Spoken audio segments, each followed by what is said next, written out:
आप ये देख रहे हो यहाँ पर, ये एरो आ रहा है और यहाँ पे एक लिस्ट आ रही है, person A B C D। कभी ऐसा यूज किया है आपने अपने यहाँ पर, अपने ऑफिस में, या आपके कोई स्टाफ यूज करता हो? इसको बोलते हैं ड्रॉप डाउन मेन्यू।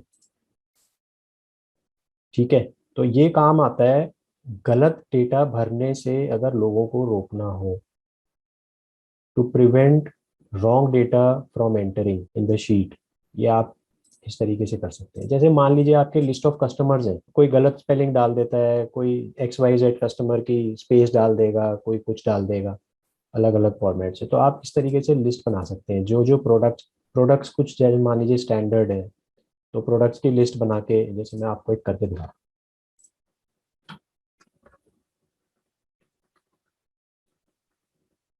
प्रोडक्ट 1,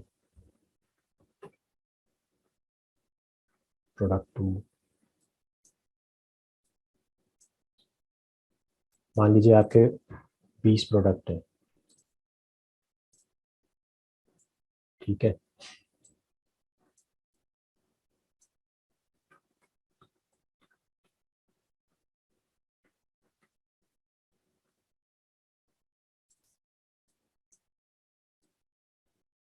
और 25 कस्टमर है। अब सपोज आपका ये एक फॉर्मेट बना हुआ है।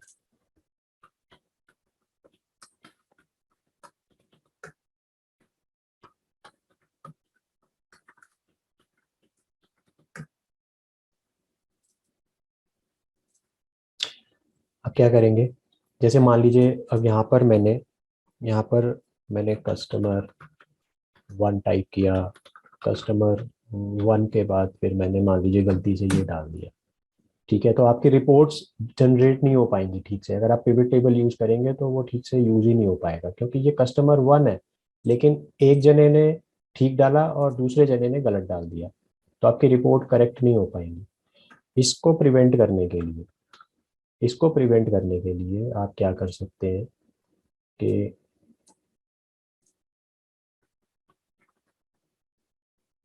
वहाँ पे एक ड्रॉप डाउन मेन्यू बना सकते हैं।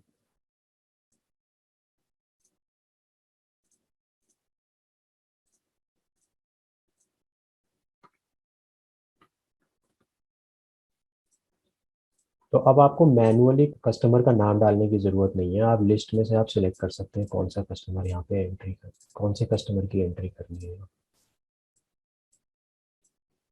इससे गलत डेटा एंटर करने के चांसेस बहुत कम हो जाएंगे। समझ में आया या कंफ्यूजिंग है? ड्रॉप डाउन के लिए फीचर होता है डेटा वैलिडेशन। ठीक है, अब मैं आपको प्रोडक्ट के लिए स्टेप बाय स्टेप करके दिखाता हूँ। कस्टमर का तो मैंने जल्दी से कर दिया। एक लिस्ट में मास्टर डेटा होना जरूरी है आपका। कस्टमर लिस्ट, कस्टमर नेम्स, या क्लाइंट्स जो भी हैं, या वेंडर्स भी हो सकते हैं अगर वेंडर स्टैंडर्ड है। प्रोडक्ट्स आपके कुछ अगर स्टैंडर्ड है तो वो सब कर सकते हैं। जैसे हमने यहाँ पे प्रोडक्ट,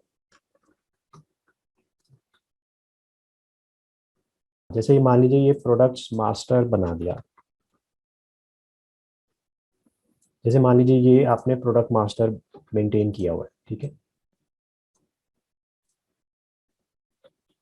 तो यहाँ पे हम, आप ये देखिए टॉप लेफ्ट पे क्या हो रहा है। यहाँ पे मैंने ये प्रोडक्ट्स की रेंज को सिलेक्ट किया, और इस बार में मैं टाइप कर रहा हूँ प्रोडक्ट्स। तो मैंने क्या किया है, मैं इस रेंज को मैंने एक नाम दे दिया, प्रोडक्ट्स।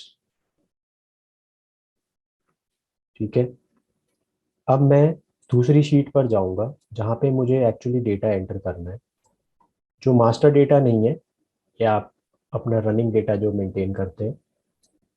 यहाँ पे जिस रेंज पे मैं सिलेक्ट करूंगा, अब मैं ऊपर डेटा पे क्लिक करूंगा और यहाँ डेटा वैलिडेशन पे जाऊंगा। डेटा वैलिडेशन पे क्लिक करने के बाद ये बॉक्स खुल जाएगा। यहाँ पे लिखा है अलाउ एनी वैल्यू। इस पे क्लिक करूंगा मैं एरो पर, और यहाँ से मैं लूंगा लिस्ट। लिस्ट पे जब मैं क्लिक करूंगा तो यहाँ सोर्स पूछेगा। सोर्स में मैं टाइप करूंगा इक्वल टू, और यहाँ मैं टाइप करूंगा प्रोडक्ट्स। ओके करूंगा, यहाँ एरो बना हुआ आ जाएगा। अब आपको यहाँ पे प्रोडक्ट मैनुअली टाइप करने की ज़रूरत नहीं है। आप यहाँ इस ड्रॉप डाउन एरो से अपना प्रोडक्ट एंटर कर सकते हैं।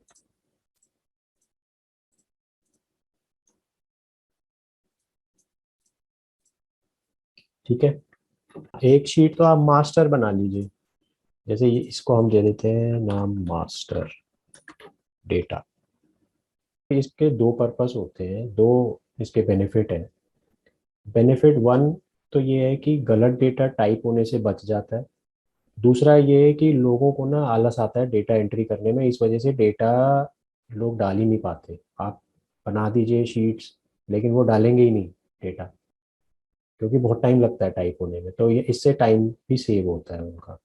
अभी ये हमारी ट्रेनिंग कंप्लीट होती है, मेरी तरफ से इतना था। Thank you so much.